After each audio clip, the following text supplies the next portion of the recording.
बाटो पनि राम्रो छ यो त यस्तो छ बाटो ढुङ्गाले मजाले छापेको माथिसम्म छ टुप्पोसम्म यस्तो यो दलसिल ढुङ्गाले नै छापेको छ राम्रो छ यसो हेर्दाखेरि पनि त्यो अन्नपूर्ण मनाङतिर छापेको जस्तो चाहिँ होइन त्यहाँतिरको चाहिँ भोटेले छापेको यो चाहिँ यहाँको लोकलहरूले बासिन्दाहरूले छाप्नु भएको हो पैदल मार्ग हो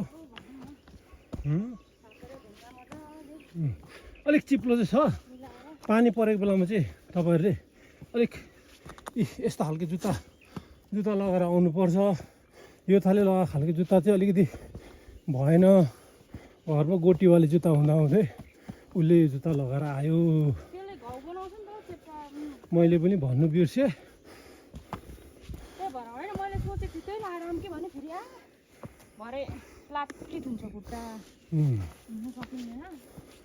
आज फेरि मौसम है यो चैतमा पनि पानी परेकै छ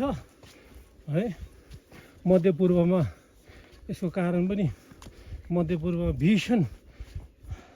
बमबारीको कारणले गर्दाखेरि त्यहाँको पावर प्लान्टहरू ग्यास प्लान्टहरूमा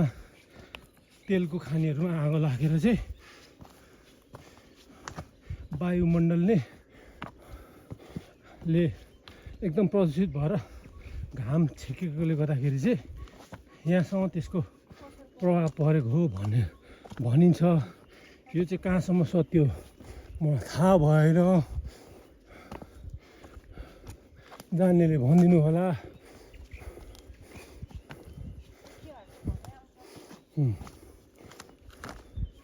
ल